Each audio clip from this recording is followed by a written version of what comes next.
Guadalajara es considerada la segunda ciudad más importante en todo México. Fundada el 14 de febrero de 1542, recibió el nombre gracias a Nuño Beltrán de Guzmán, en honor a la ciudad donde él había nacido, en España. El nombre de Guadalajara viene de un vocablo árabe que quiere decir río que corre entre piedras. Lo que pocas personas saben es que este intento por fundar la ciudad había sido el cuarto, ya que 3 anteriores habían sido fallidos. El primero de ellos ocurrido en 1532 en Nochistlán, lo que hoy conocemos como Zacatecas. El segundo fue en Tonalá, donde fungió por 2 años, llegando a la tercera fundación en Tlacotán en 1535, donde fueron atacados constantemente por los indígenas que allí habitaban, lo cual hizo que tuvieran que buscar otro asentamiento. Tras estos ataques, se decidió buscar un mejor lugar donde se pudiera fundar la villa. Cuenta la historia que tras varias discusiones y no ponerse de acuerdo, doña Beatriz Hernández tomó la batuta e interrumpió a los hombres, diciendo las siguientes palabras: «Gente, aquí nos quedamos. El rey es mi gallo, y yo soy del parecer que nos pasemos al valle de Atemajac, y si otra cosa se hace, será en deservicio de Dios y del rey, y lo demás es mostrar cobardía. ¿Qué nos ha de hacer Guzmán? Pues él ha sido la causa de los trances en los que ha estado esta villa».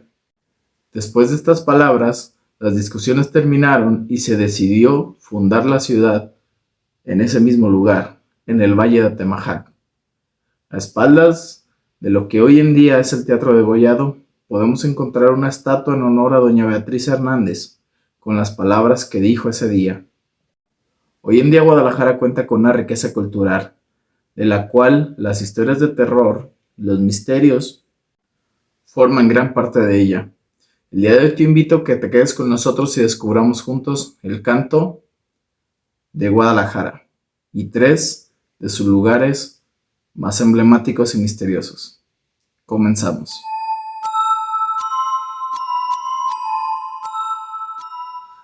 ¿Qué tal, amigos? Les damos la bienvenida nuevamente a este su canal, El Canto del Cenzontle, un canal, como bien saben, donde hablaremos de temas desde el índole paranormal, historias de terror, leyendas o eventos históricos de cualquier tipo que tienen ese toque de misterio y misticismo que tanto nos gusta. Mi nombre es Alejandro García y espero que estén teniendo un excelente día, tarde, noche. Y como bien saben, es un placer estar con ustedes, acompañándolos en cualquier actividad que estén realizando.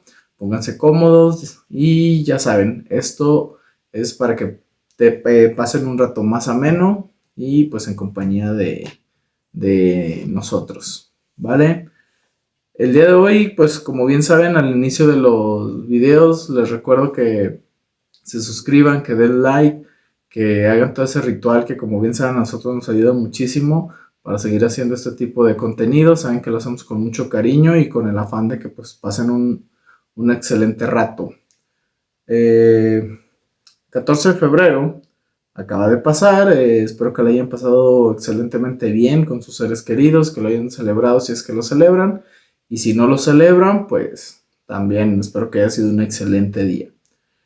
La cita que nos tiene aquí el día de hoy, pues como bien saben, muchos de nosotros que somos de Guadalajara, que es de donde hacemos este su canal, pues es el aniversario de esta ciudad, así que nos tomamos o nos dimos a la tarea de traerles este pequeño especial de aniversario de esta ciudad de la que somos originarios. 3 de los lugares más emblemáticos. Un dato curioso antes de comenzar es que en Guadalajara es una de las ciudades donde más abrazamos el terror. Para empezar, México es de los países que más consumimos contenido de terror, de misterio y todo esto. Y Guadalajara es una de las ciudades que más se jacta de tener este tipo de historias y leyendas.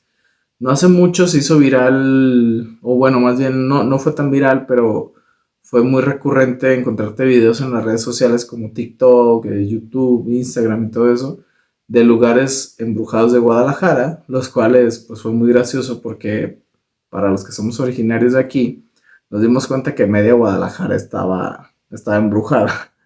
Entonces el día de hoy decidimos traerles tres de los lugares más emblemáticos y con más historias de Guadalajara, que pues si eres de aquí o si vas a visitar Guadalajara, te invito a que visites, y si te gusta todo este tema paranormal o de misterios, de leyendas, créeme que lo vas a disfrutar. Así que sin más, entremos en materia y comencemos con el primer lugar. El Panteón o Camposanto de Santa Paula, mejor conocido como el Panteón de Belén para los que somos de aquí de Guadalajara e incluso para los turistas, fue construido en 1848 por el arquitecto Manuel Gómez Ibarra. Este hombre fue el mismo que diseñó las emblemáticas torres de la Catedral de Guadalajara y fue a petición del obispo Diego de Aranda y Carpinteiro. Este camposanto contaba con una división entre dos patios. El primero era el de Santa Paula y el otro era el de San Francisco. El patio de Santa Paula es el más antiguo y están enterrados gente, digamos, como de más alta alcurnia, más importante, como lo fue el obispo Diego de Aranda y Carpinteiro, el general Pedro Moreno y el músico José Clemente Orozco. El patio de San Francisco, por su parte, es el patio más grande de todo el panteón y el cual pues se encuentran tumbas de todo tipo de personas, tanto de gente importante, políticos, artistas, gente de la clase media, gente de la clase baja, pero también contaban con una división dentro de este mismo, el cual de un lado estaban la gente de clase media, del otro lado estaba la gente de clase baja y del otro lado estaba la gente de clase alta. Este camposanto dejó de dar servicio en 1986 por razones sanitarias, aunque realmente no había cumplido con el cupo completo. Fue cerrado en ese entonces por cuestiones de higiene de salubridad que se había dado por el gobierno de ese entonces. En algún momento este camposanto fungió como lo que vendría siendo el lugar que albergaba a los jaliscienses más ilustres, más importantes que habían existido a lo largo de la historia, pero tiempo después estos fueron movidos a la rotonda de los hombres ilustres o de los jaliscienses ilustres, que se encuentra a un costado de la Catedral de Guadalajara.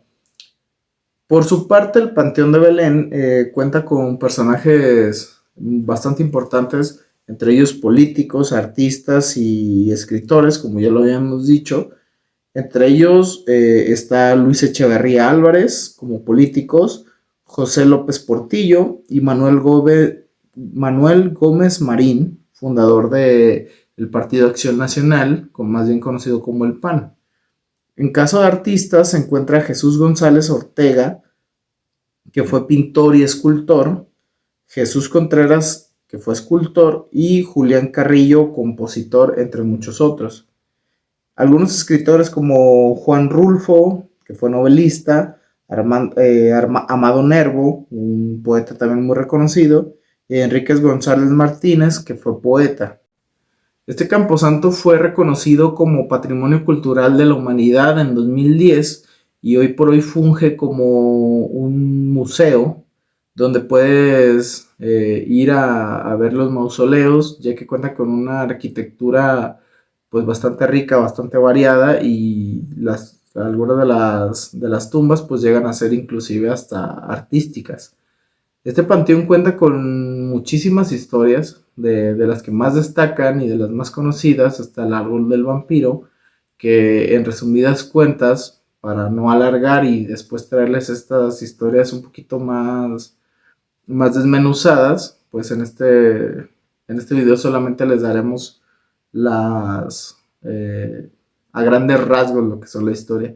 El árbol del vampiro cuenta que es el árbol que creció en la tumba de un europeo que había llegado a la ciudad en aquellos tiempos de la Guadalajara antigua, y a su vez de su llegada habían empezado a ocurrir pérdidas de vidas humanas, animales, y que todas coincidían con la típica mordida de los vampiros y sin una gota de sangre. deciden ajusticiar a este hombre y le clavan una estaca en el corazón, de la cual brota este árbol. Y cuenta la leyenda que cuando este árbol se rompa, se quebre, lo talen o se seque, el vampiro volverá a la vida y cobrará venganza de todos los tapatíos. Otra de las leyendas que se cuenta en este panteón es la del famoso niño o la famosa tumba del niño Nachito, un niño que al parecer tenía miedo a la oscuridad, tenía mucho pavor a la oscuridad. Y en aquel entonces, cuando todavía no había luz eléctrica en lo que era la ciudad que conocemos como Guadalajara, pues cuentan que una noche de tormenta, a el aire, el viento y todo esto apagó las velas que se solían poner o eh, las lámparas de aceite que en aquel tiempo se utilizaban, fueron apagadas por el viento, lo cual hizo que el niño quedara en penumbras y pues lastimosamente para mala suerte del niño y de sus papás, pues muere de un susto, ¿no? Cuenta la leyenda que el niño se le entierra y esa misma noche del sepelio, el ataúd amanece afuera. El velador del panteón hace su trabajo, lo vuelve a enterrar y se da cuenta que al día siguiente vuelve a pasar exactamente lo mismo.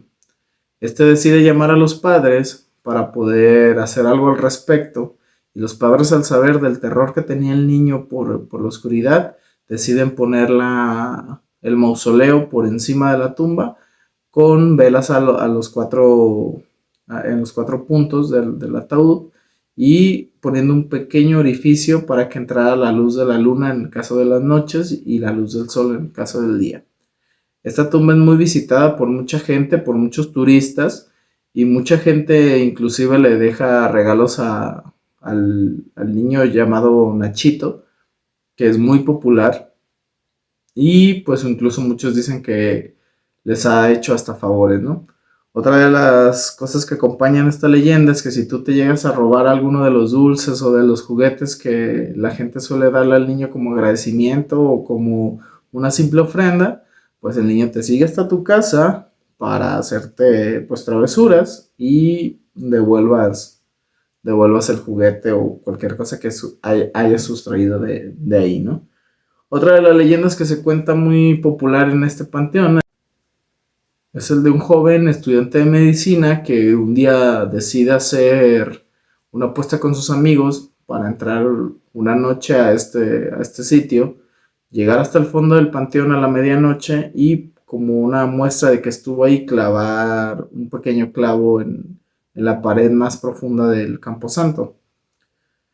Cuenta la historia que este joven se adentra a la medianoche en el camposanto mientras sus compañeros lo esperaban afuera, logra llegar hasta el fondo del camposanto, clava su clavo que iba a fungir como la prueba veraz de que había cruzado todo el cementerio. Al día siguiente, para que los que habían retado al joven se dieran cuenta de que había cumplido con el reto. Cuenta la leyenda que él, al momento de clavarlo, queda atorada su capa en él mismo y cuando él gira para salir, la capa es jalada y él siente como si una mano lo tomara. En algunas versiones cuenta que junto a este sentimiento de sentir la mano sobre su hombro, escucha una voz de lo que él pensó que era algún fantasma, algún muerto, se desmaya. Después de tiempo, sus amigos, sus compañeros, la gente que lo había retado, se les hace raro y deciden entrar a por él. Cuando entran, lo encuentran desmayado y lo único que alcanza a decir el joven es que había sentido que alguien lo había jalado. Penosamente el hombre pierde la vida, el joven pierde la vida y resulta que pues lo que había pasado realmente es que la capa se había atorado con el clavo y al momento de sentir ese jalón, él sintió una mano y había creído que había sido uno de los difuntos, ¿no? Esto a lo mejor puede sonar muy fantasioso, pero yo alguna ocasión conté que a mí me pasó que mi sudadera se atoró con un clavo y al momento de que me dio el jalón, de verdad sí se siente como si fuera una mano. Entonces, para los que piensan que esto puede ser muy exagerado, pues yo les puedo decir de viva imagen, de viva voz, que sí, sí pasa y sí se siente como si una mano fuera la que te jalara, cuando pues no es así, es solamente el clavo que hace ese jalón hacia atrás, ¿no? El Panteón de Belén en sí podría tener un solo video especial de él y de sus leyendas más importantes, porque créanme que son variadísimas, son bastantes, que claro que les vamos a traer ese video. Y también los invito a que visiten este lugar, es un lugar muy emblemático de Guadalajara, que créanme que vale la pena los recorridos. Hay recorridos nocturnos, hay recorridos diurnos y cualquiera de los dos está muy, muy interesante. Te hacen el recorrido tal cual como si fuera un museo y te van contando las historias, entonces los invito a que lo visiten. Otro de los lugares con una historia bastante tétrica y emblemática es el mentado Rincón del Diablo en el centro de la ciudad de Guadalajara. En la calle Gerardo Suárez, como bien les dije, en el centro histórico de la ciudad de Guadalajara, se encuentra el edificio de la Secretaría de Turismo, el cual es uno de los más antiguos y se cuenta que en antaño fue un edificio que albergó al Santo Oficio, el cual fue la Santa Inquisición aquí en México. En este sitio también se encontraba el convento de Santa María de Gracia. Esto estamos hablando de la época virreinal donde en Guadalajara todavía era conocida como la Nueva Galicia. Este convento era demasiado grande, ya que iba desde lo que en aquel entonces era el río San Juan de Dios, lo que hoy conocemos como Calzada Independencia, y se extendía por el norte hacia la calle de Juan Manuel, por el poniente hacia la calle de Belén y por el sur hasta la calle Hidalgo. Uno de los callejones que colindaban entre el edificio, este que les digo que hoy por hoy es el de la Secretaría de Turismo, y una de las paredes de este convento, pues también resultaba que tenía una historia bastante turbia desde aquellos entonces, ya que en este callejón se decía que en años anteriores se había justiciado un hombre de apellido Lemus por el delito de adulterio. Uno de los cuartos de las novicias que habitaban este convento tenía una ventana que daba hacia este callejón. En este callejón se contaba que este hombre que había sido justiciado se aparecía su espíritu y asustaba a la gente que pasaba por ahí, generalmente trasnochados, pidiéndoles que oraran por la salvación de su alma. Esto hacía que el lugar estuviera cargado de mucha mala energía, mala vibra, lo cual aprovecharon, por lo que se decía que era una secta. Esta ventana que daba hacia ese callejón del cuarto de la novicia que les platico, fue testigo de una de las cosas más aberrantes que se pudieron haber visto en ese momento, y yo creo que hasta el día de hoy, ya que cuentan que una noche de tormenta, esta novicia empezó a escuchar gritos, blasfemias y cantos bastante tétricos. Ella se asoma por la ventana y resulta que cuenta la leyenda, que ve una mesa con 4 cráneos, uno en cada extremo, en cada punta de la mesa, con velas negras encima.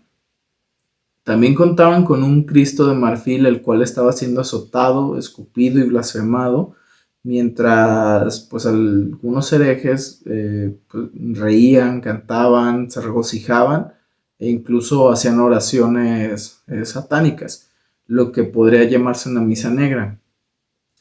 Esta novicia lo que hace es, pues, es correr despavorida y ir a llamar a la abadesa o a la madre superiora del convento, la cual, pues, al asomarse ve esta aberrante situación.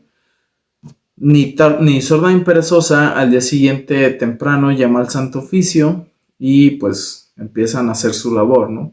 Cuentan que algunas noches después, mientras el Santo Oficio ya estaba atento a esta situación, pues se vuelven a juntar estas personas y vuelven a hacer su ritual, ¿no? Lo que podría llamarse una misa negra.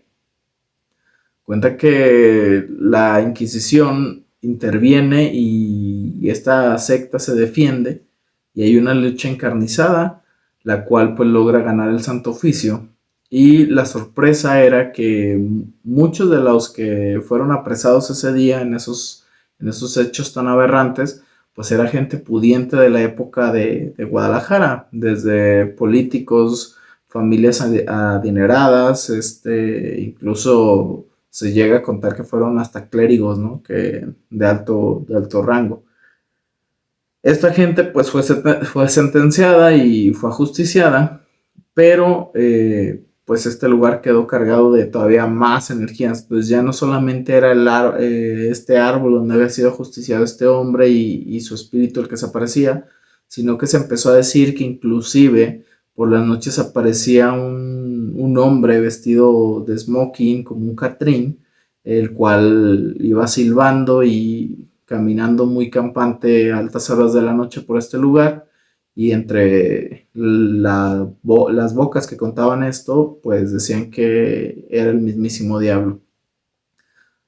Años después se decide poner unas estatuas conocidas en Guadalajara como las estatuas de los niños miones, esto con la finalidad de que la inocencia, la nobleza de estos niños pudieran hacer como una contraparte, un contrapeso con las malas vibras que ya se tenían después de todas estas malas vivencias, malas experiencias que se habían vivido en este lugar.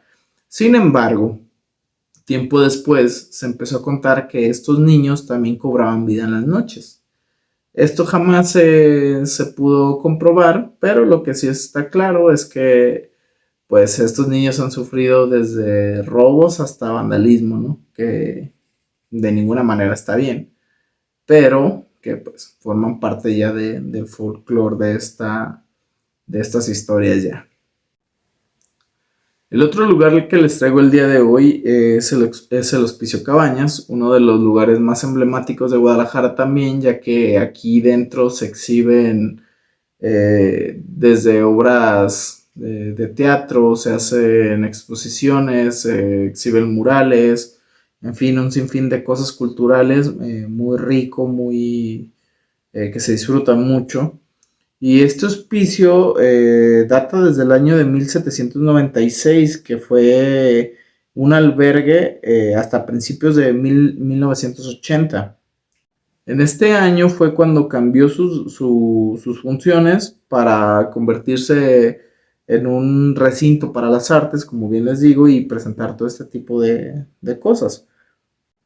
Este sitio cuenta con una leyenda que actualmente pues solamente queda como eso, como una leyenda, ya que se cuenta que un reloj que fue traído desde Europa, el cual se colocó en la fachada del hospicio en la parte de arriba, se decía que tenía una historia bastante tétrica, ya que cada cierto tiempo este reloj se paraba y así cuando pasaba esta situación, una de las personas que estaba ahí albergada, estoy hablando de niños, perdía la vida. Este evento ocurrió varias veces hasta que decidieron quitar el reloj y pues dejarlo por si sí o por si no, como una anécdota solamente, y que si en caso de que este reloj sí estuviera maldito, pues ya no cobrara más víctimas, ¿no? En sí, en este hospicio se dice que pues si tú entras se pueden escuchar bastante cosas, voces, se pueden escuchar pasos, este tipo de cosas, por la energía que dejaron los niños ahí cuando habitaban el lugar, ¿no? Hay otra gente que te puede decir que no pasa absolutamente nada, es un lugar cultural, como bien les dije, que también les recomiendo visitar y que sin lugar a dudas tiene pues una historia también bastante rica aquí de Guadalajara. Este lugar pues no es tan misterioso, tan tenebroso, más bien solamente tiene esta leyenda de este reloj que hoy por hoy pues ya no existe, se fue retirado eh, por esta historia, pero les traigo un lugar digamos, una mención honorífica, ¿no?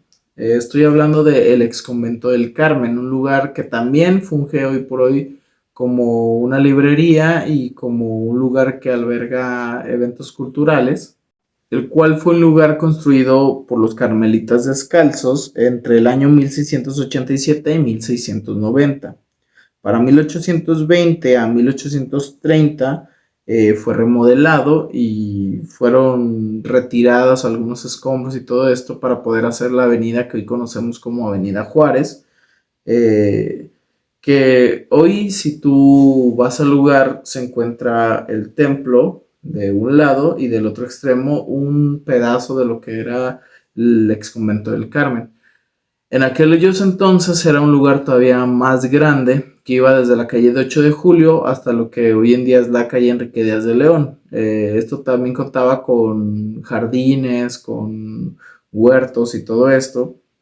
Y inclusive la iglesia que está en estos días era solo una capilla de lo que realmente era el templo de este lugar del ex convento del Carmel, ¿no? Se dice que a mediados del siglo XIX se convirtió en un cuartel militar después de que fue atacado durante 2 días completos en 1560 por cañones liberales. En los años de 1947 y hasta 1952, durante la gobernatura del entonces gobernador Jesús González Gallo, fue cuando se mandó a demoler lo que quedaba del lugar para poder hacer esta avenida, ¿no? Como bien les dije, en la actualidad este lugar funge como un lugar cultural que alberga obras de teatro, conciertos, tiene una librería y conserva una parte de lo que fue el convento como tal, ¿no? Hoy por hoy, tal cual es parte del gobierno, el propietario es el gobierno de Jalisco y se utiliza para este tipo de cosas. En este lugar existe una leyenda que no es avalada ni por el gobierno ni por nadie, como lo podrían ser las otras que les conté, las cuales sí tienen registro y sí forman parte del folclore y de la cultura de los tapatíos, la cual narra que había una monja en este lugar que solía hacer misas negras por las noches. Se cuenta que después de que pasó todo esto de los ataques de los liberales y de que fue cuartel militar y todo esto, esta monja se empezó a aparecer.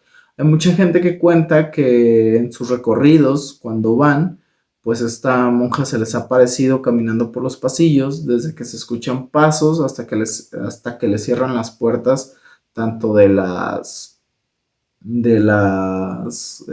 baños. Se contaba que había una escultura que supuestamente pertenecía a Sor Juana Inés de la Cruz como un monumento hacia ella, pero en la leyenda urbana se contaba que dicha estatua no era para Sor Juana, sino era para esta monja que pues al parecer era una monja hereje, ¿no? Como les digo, esta historia no está avalada, no cuenta como con un registro. Inclusive se dice que para 1997 se intentó hacer una película de esta misma, pero el mismo gobierno retiró el permiso que se había otorgado para hacer esta cinta, ya que le daba mala fama al ex convento del Carmen, el cual estaba siendo utilizado para fines culturales. Entonces, esta película jamás se hizo y la historia se trató de no darle difusión para no darle una mala imagen a este lugar. Así que como ven, estos fueron 3 lugares de Guadalajara que cuentan con historias muy míticas, algunas más aterradoras, pero que sin lugar a dudas son bastante interesantes. Si son de aquí de Guadalajara, los invito a que visiten estos lugares. Creo que inclusive hay recorridos que ofrece el gobierno del estado. Los invito a que lo tomen. Creo que no son tan caros. Algunos son incluso gratuitos. Entonces los invito a que los visiten. Y si son de otro lado y tienen la oportunidad de venir aquí a Guadalajara, pues también son bienvenidos y créanme que les va a gustar. Y si lo hacen, Los invito a que nos cuenten aquí cómo les fue, qué otras historias les gustaron, si quisieran que habláramos de otros lugares de Guadalajara o de algunos otros estados, pueblos, lo que sea. Y aquí los investigamos y con gusto les hacemos un video. Sin más, les agradezco por haber llegado hasta este punto. Ya saben que lo hacemos con mucho cariño. Les recuerdo, les repito y les vuelvo a pedir que nos ayuden compartiendo, suscribiéndose y todo esto si les gusta este tipo de contenidos. Si quieren que hablemos de algún tema en específico, también los invito a que me escriban. Y ya saben, síganos en nuestras redes, en Instagram, Facebook, en Spotify. Si nos estás escuchando en Spotify, te invito a que vayas a YouTube y les des me gusta, te suscribas, compartas el video, compartas el capítulo en Spotify o donde quiera que nos estés escuchando. Y ya saben que les deseo lo mejor. Mi nombre es Alejandro García, los espero la siguiente ocasión. Les mando un abrazo, cuídense mucho y nos vemos. Chao, chao.